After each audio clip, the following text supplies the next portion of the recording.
Welcome to the YouTube channel Next in Line. Today in this video we're going to talk about arrow selection and cutting shafts.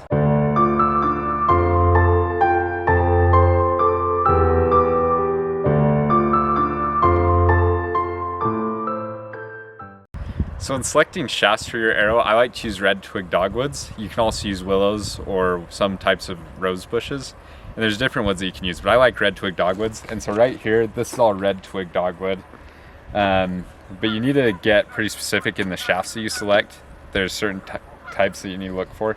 And what you're looking for is as straight as possible. And also you don't want to go any less than 5/16. And keep in mind that when you cut this wood, it'll shrink as it dries out. And so generally cut it just a little bit thicker.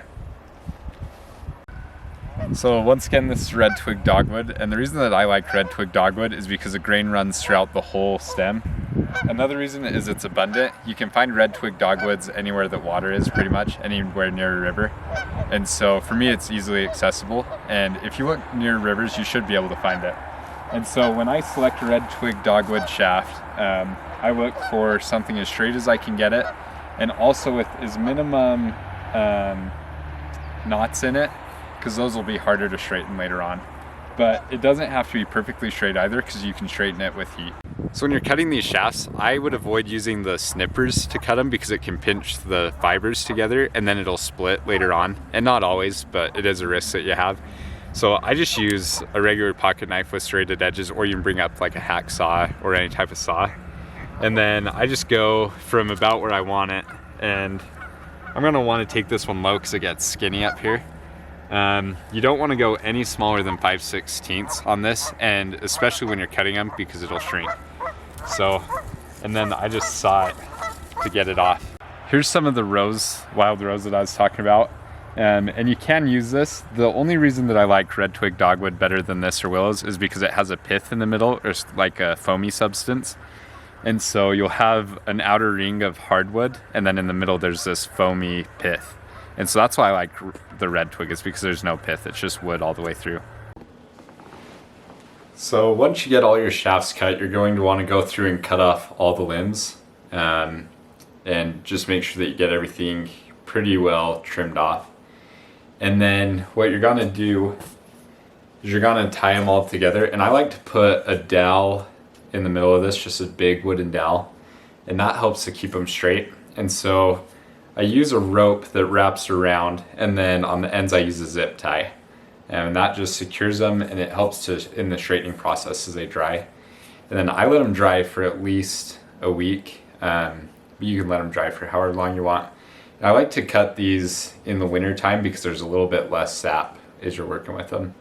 These are shafts that I've had drying for about 3 weeks now. And so if your shafts aren't as straight going into this as these ones are, don't worry, that's totally fine.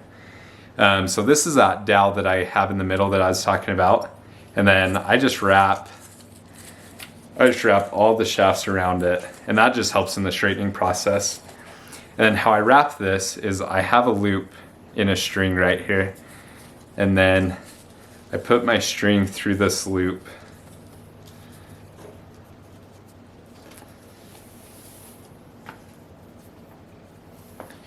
And I pull it tight, and the first time that I wrap it, I don't pull it as tight as I will when I go back through and tighten it up. And that's just because some of the shafts they'll shift as you're doing this, as you're wrapping it.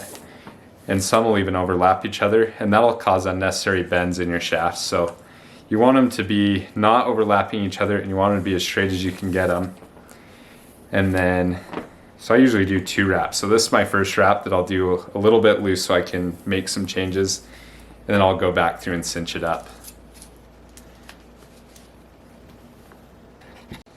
When I get to the end of my wraps, I just wrap it around in a circle, and then I just tuck this string underneath the wraps that I've already made. I don't worry about making a knot, but you totally can. And then anywhere that you want to, or anywhere that you need to, I find that it's helpful to just add zip ties if I need extra rope, or even if there's spots that I feel like the rope's not holding as well, I just add some zip ties.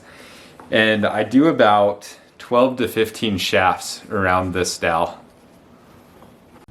In the next video, I'll show you how to strip the bark and file down the rough edges and straighten the shaft, and then I'll also go over sanding the shaft. If this video has met your standards, remember to click the like button and subscribe.